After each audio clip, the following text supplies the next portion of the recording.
Bonjour, bienvenue dans la grande interview. Aujourd'hui, je reçois Randa Kassis pour son livre intitulé « La Syrie et le retour de la Russie » paru aux éditions des Syrtes. Bonjour Randa Kassis. Bonjour. Merci d'être avec nous sur RT France. Vous êtes franco-syrienne, née à Damas, opposante laïque au président Bachar al-Assad. Vous êtes une militante politique active pour le processus de négociation afin de trouver une sortie de crise en Syrie. Vous êtes également la présidente de la plateforme d'Astana, on va en parler. La Russie a commencé à s'impliquer dans le conflit syrien lorsque Vladimir Poutine s'est porté garant du démantèlement de l'arsenal chimique de la Syrie. La Syrie était alors menacée de frappes pour avoir franchi une ligne rouge dans la Ghouta orientale. Pourquoi Vladimir Poutine s'est-il impliqué à ce moment-là ? Vous savez, même avant 2013, la Russie était impliquée.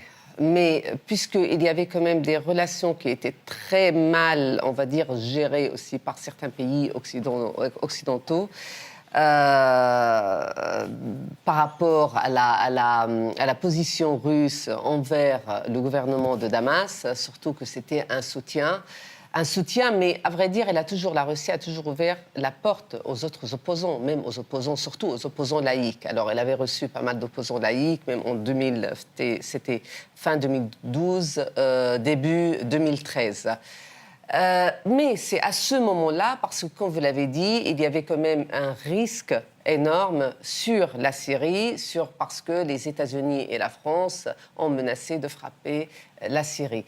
Et c'était très risqué pour aussi les institutions syriennes et personne, je crois, aucun opposant raisonnable souhaitait avoir ces frappes-là parce que sinon on allait avoir un deuxième scénario, le scénario de l'Irak en Syrie. Et ça, je crois que personne ne souhaite avoir un deuxième Irak dans ce Moyen-Orient, dans cette région du monde. Alors oui, c'était en 2013, après c'était suivi par un engagement militaire en 2015. Absolument, en 2015, donc Bachar al-Assad, qui est en grande difficulté sur le terrain, demande à la Russie d'intervenir militairement. Vladimir Poutine accepte à cet instant précis. Pourquoi le fait-il alors qu'il s'était toujours refusé à intervenir en dehors de son précaré, de ses anciennes républiques de l'ancienne URSS. Pourquoi le fait-il à ce moment-là ? C'était du jamais vu depuis la fin de la guerre en Afghanistan en 1989. D'abord, c'est pour pas mal de raisons, à vrai dire. Il faut savoir que la Russie post-soviétique a toujours, de toute façon, cherché à rejeter la puissance, ou plutôt la présence des bases militaires et la présence militaire des Américains dans cette région. Il ne faut pas oublier aussi que la frontière n'est pas si loin. Je veux dire, on est un tout petit peu proche de Caucase. La mer Noire, toute cette région qui est quand même hyper risquée. Alors oui, c'est tout à fait normal de s'impliquer dans ce dossier-là. Et surtout, comme j'ai dit, c'est rejeter la présence américaine dans cette région. Et surtout qu'il y avait la présence américaine, elle est bien présente dans cette région par ses alliés de pays du Golfe. Alors, toujours en 2015, François Hollande et Angela Merkel se rendent à Moscou pour demander à Vladimir Poutine, cette fois-ci, de s'allier à la coalition afin de frapper les positions de l'organisation État islamique en Syrie. C'est à ce moment précis que la Russie est redevenue un acteur sur la scène internationale, selon vous ? À vrai dire, c'était un acteur, mais c'était comment les autres pays voulaient la voir. Il faut toujours que jusqu'à aujourd'hui, il y a quand même certains qui ne veulent pas voir la Russie en tant qu'un acteur international qui peut jouer quand même, où il a un rôle très important dans le monde, surtout que nous sommes dans un monde multipolaire. Mais malheureusement, certains aussi insistent que non, le monde n'est pas multipolaire, c'est au contraire, il n'y a qu'un seul, de toute façon, qu'un seul pôle. Et nous vivons dans une mentalité, quand même, la mentalité de la guerre froide. Empêcher la Russie de faire des pas, une avancée dans le dossier syrien, tout simplement par hostilité, ça, je trouve que c'est vraiment criminel de la part de plusieurs pays occidentaux. Alors, grâce justement à cette intervention armée, la Syrie reprend du terrain sur les djihadistes. En 2017 exactement, le 2 mars, Vladimir Poutine est en vidéoconférence à Palmyre devant le monde entier. Il organise même un concert. Quel message envoie-t-il au monde ? Le message était clair, et à vrai dire que la Russie était très efficace dans sa lutte contre l'État islamique, plus efficace que la coalition internationale. Et ce qu'on a vu, de toute façon, ce qui a été prouvé en 2017, que l'État islamique a perdu pas mal de positions, a perdu pas mal d'influence et de pouvoir grâce à cette intervention et engagement russe dans la lutte contre les djihadistes. Certainement, il faut aussi séparer, c'est-à-dire quand on parle des djihadistes, ça ne veut pas dire que tous les rebelles sont des djihadistes. Il y a quand même une partie de l'opposition qui cherche une solution politique, mais qui croit à une solution progressive. C'est ça qui fait la différence entre une partie de l'opposition et l'autre partie de l'opposition soutenue par certains pays occidentaux. La Russie a également réussi à faire abandonner le préalable qui était le départ de Bachar al-Assad, aux yeux des États-Unis et de la France notamment. Elle a réussi à faire abandonner cette idée. C'est pas vraiment abandonner cette idée. C'est-à-dire, moi aussi, je suis pour le départ de Assad. Mais ce n'est pas une condition préalable. C'est-à-dire, d'abord, quand on veut négocier, et on n'est pas si fort sur le terrain, alors pour négocier, on ne peut pas mettre des conditions. Ça, c'est le principe, de toute façon, des négociations. Après, comme j'ai dit, je crois, et même la plateforme d'Astana, tous les membres de la plateforme d'Astana, on a une autre vision, c'est-à-dire on veut pour établir la paix, il faut avoir d'abord un nouveau gouvernement partagé entre le régime et l'opposition, par exemple, mais pour aussi avoir ce nouveau gouvernement, il faut travailler sur la rédaction de la Constitution. Pourquoi la rédaction de la Constitution est si importante? C'est important parce que, d'abord, c'est la Constitution, c'est-à-dire c'est dans la Constitution que nous allons avoir un accord entre toutes les parties. D'abord les composantes, et c'était le but de Sotchi, de la conférence de Sotchi, avec les composantes ethniques, religieuses, avec les partis, avec le gouvernement, avec toutes les oppositions, en fait. Voilà. Alors, la Russie a préconisé une grande coalition. Or, on l'a vu lors des pourparlers de Vienne, c'est deux coalitions finalement qui se présentent, l'une soutenue par les États-Unis et l'autre par la Russie. Est-ce que ça a été l'erreur de cette sortie de crise ? Oui, c'était pour moi aussi l'erreur que certains pays occidentaux jusqu'à aujourd'hui, ils maintiennent leur position et la ligne, et on sait très bien, ils le savent eux-mêmes, qu'ils ont commis une erreur en soutenant une petite partie de l'opposition qui était appelé le Conseil national. Je faisais partie de toute façon du Conseil national syrien et je sais ce que c'était le Conseil national syrien.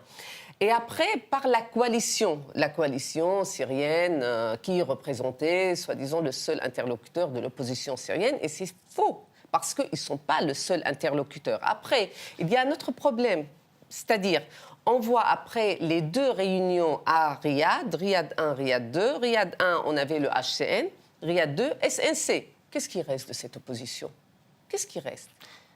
Et il y a justement ces deux coalitions parce que les pays qui les soutiennent sont aussi antagonistes. Je parle de l'Arabie Saoudite, de l'Iran. Il était impossible de les avoir dans une même coalition. Tout à fait, tout à fait. Même l'opposition soutenue par la Turquie n'est pas dans le SNC. Alors, il y a pas mal quand même de fractions d'opposition qui sont exclues de SNC. Nous ne cherchons pas, de toute façon, d'être dans ce comité, puisque je ne crois pas quand même à unifier. Déjà, l'histoire et le but d'unifier l'opposition, pour moi, était une erreur. Au contraire, il y a une diversité en Syrie. Alors, il faut garder cette diversité aussi dans l'opposition. Vous l'avez dit, vous avez fait partie du Conseil national syrien. Vous l'avez quitté parce qu'il est, dites-vous, phagocyté par des djihadistes terroristes. Par des islamistes, par des terroristes, par des... Et ils sont toujours à la table des négociations à Genève.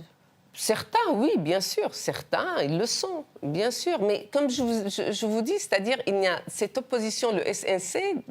À vrai dire, il y a beaucoup de membres qui ont quitté le SNC. Il ne reste qu'une vingtaine, trentaine de personnes, mais qui n'étaient même pas en premier plan. Ils étaient en première ligne. Ils étaient vraiment des personnes inconnues par pas mal de personnes. C'est pour ça que je dis que c'est absurde de continuer à soutenir le SNC en tant que SNC, en tant que le seul interlocuteur de l'opposition syrienne, surtout après la conférence de Sotchi. On a vu qu'il y avait 4 gros groupes de l'opposition laïque à Sotchi. Parmi ces groupes, bien sûr, la plateforme d'Astana. Alors, on l'a vu dans la reprise d'Alep et actuellement dans l'offensive pour reprendre la Ghouta orientale menée par l'armée syrienne. La Russie n'est pas totalement maître du jeu. Elle soutient évidemment la Syrie au risque de l'isolement. Quel pari fait Vladimir Poutine dans cette attitude jusqu'au boutiste pour reprendre du terrain? Est-ce que c'est un préalable pour aller vers une paix plus durable? C'est-à-dire, il y a une menace aussi sur les civils à Damas. C'est ça le problème. C'est-à-dire aussi, c'est que même s'il y a, parce qu'il y a eu des négociations, il y a eu un accord entre Jaish al-Islam, l'armée islamique, et le régime sous l'égide, bien sûr, de la Russie. Il y avait aussi un accord qui a été fait à Genève entre Faïd al-Rahman et les Russes pour stabiliser cette région. Le problème de ces brigades, c'est que qu'ils sont financés par certains pays du Golfe. Alors, c'est-à-dire, parfois, Qatar, on ne sait pas ce que, parce qu'elle aussi, elle veut retourner et elle veut être présent dans le dossier syrien. Il veut faire, en fait, il veut avoir un retour. Ce retour sera par Faïd al-Rahman, qui est soutenu et financé par Qatar. Et c'est ça le problème. Le problème, c'est que à quel point on peut leur faire confiance. Moi, je suis bien sûr, pour entamer des discussions. Aujourd'hui, surtout qu'il y a quand même des civils qui souffrent. Et les deux, je ne veux pas dire que le régime est loin d'être innocent. De toute façon, il est prêt à tout faire, même à massacrer des civils.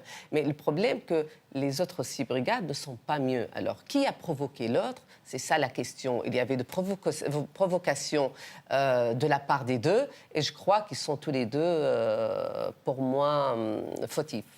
Très, très court. Est-ce que vous dites que finalement, ce sont les Occidentaux qui sont responsables de la prolongation de la guerre? Qu'est-ce que vous voulez dire par là? Très, très court. C'est-à-dire, ils savent très bien que pour déjà renforcer, ou plutôt pour pousser vers une solution politique, il faut avoir de toute façon, les autres groupes de l'opposition qui sont réalistes et ils ont une stratégie. Troisième chose, ils sont indépendants. Alors, mais ils préfèrent toujours se tenir leur pantin à eux, juste pour leur donner des ordres, à vrai dire, parce qu'il n'y a aucune vision de leur part. C'est pour prendre une décision, ils doivent appeler plusieurs pays. Certains pays dans le Golfe, certains pays aussi dans l'Occident. Alors, ils doivent passer quand même des coups de téléphone pour avoir une position. Alors, pour moi, c'est pas une opposition indépendante. Alors, c'est pas avec ces gens qu'il y aura un nouveau gouvernement. C'est pas avec ces gens qu'il y aura une solution politique. Et ils le savent très bien que c'est pas avec eux. C'est avec les groupes qui étaient présents à Sochi. Et s'ils ne comprennent pas ça, alors pour moi, il faut imposer cette solution politique. Merci Randa Kassi d'avoir répondu à nos questions sur RT France et d'y voir un peu plus clair dans ce processus en cours en Syrie pour sortir de la crise. Je rappelle que vous êtes donc l'auteur de La Syrie et le retour de la Russie aux éditions des Sirtes. Une question ô combien d'actualité. Il faudra peut-être écrire un tome 2, peut-être. Merci à tous de votre fidélité. Restez avec nous sur RT France.